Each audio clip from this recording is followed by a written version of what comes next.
Joining us live from Washington is Republican Congressman Peter Roskam, who was at the health care summit. Good morning to you. You know, it sounds like you guys have been given, and you guys, the Republicans, have been given an ultimatum. What is the sentiment among Republicans this morning? Well, I think there's real disappointment. You know, the premise of the meeting was going to be listening and an exchange, but the more that we were in that meeting, it sort of turned into a 7-hour seminar on why we should vote for Nancy Pelosi and Harry Reid and President Obama's bill. And my sense is, and I told this to the president, it is not as if this bill hasn't been well communicated. The public has heard joint session speeches and rallies and interview after interview, even a Super Bowl prelude. They've heard it, but they've rejected it because it's so far off the mark. So our attitude is, look, let's come in and actually on the things that we do agree on, and there are some things that the president said, I agree with you Republicans on, then fine, let's move those individual pieces of legislation one at a time rather than doing this massive, massive trillion-dollar bill. Congressman, if we were for a moment to focus on some of the things that both sides agree on, how far apart are you still in terms of reaching a compromise in this? Well, let's take, for example, purchasing across state lines. That is, allowing insurance companies, allowing individuals to buy insurance, health insurance from anywhere they want in the country as opposed to just in their home state.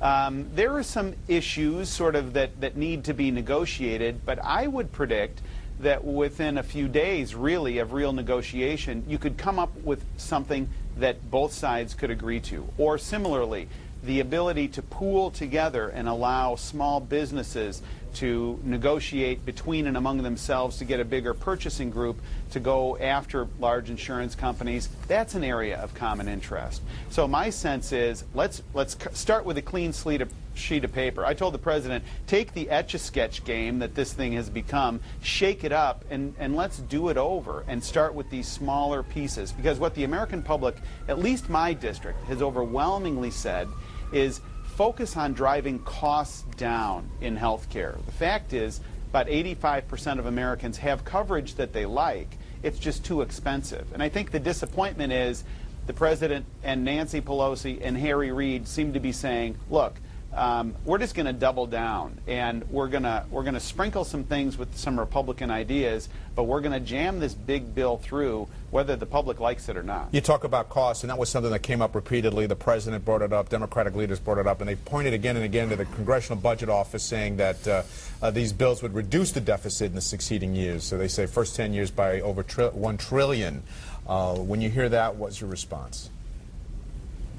Well, the response is the way the Congressional Budget Office scores things is they only look in 10-year increments. So there's only 6 years of spending in this bill, 10 years of taxes, but by definition the CBO doesn't look beyond the 10 years. It's in the out years when the price tag goes up. And without question, everybody agrees that the Republican alternatives that are on the table lower premiums by on average 10%. So I think that there's a real tussle here, and the president, I think, ended up talking more than listening yesterday, and I think to some regret he may look back and say, I should have listened a little bit more than just trying to persuade people over and over and over again. So I don't think the 7-hour infomercial was particularly helpful. Congressman, I'm looking at some of the transcripts right now. You mentioned in your speech yesterday that you felt like basically what was being said to the Republicans is what's it going to take to get you guys to vote for this bill. We know there were many sweetheart deals that were made for some of the Democrats to agree with this, such as Senator Ben Nelson.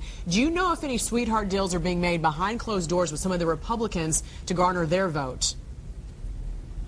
I don't get the sense that that's happening at all, that this summit was really the beginning of an exchange with Republicans. And, you know, I think the country would have been far better off if we had had this dialogue a year ago. This is a fourth quarter play that should have been played in the first quarter. And I think ultimately this idea of just trying to take this old Senate leftover bill that the public doesn't like by overwhelming numbers and just sort of trying to spruce it up and act like it's new is not selling. The American public isn't interested in this. They want to see us drive costs down, go after incremental change, start over, but ultimately to focus on job growth and job creation in Washington, and not this massive spending adventure. Congressman Peter Roskam, thank you so much for joining us this morning. We appreciate it. Best of luck. Thank you both.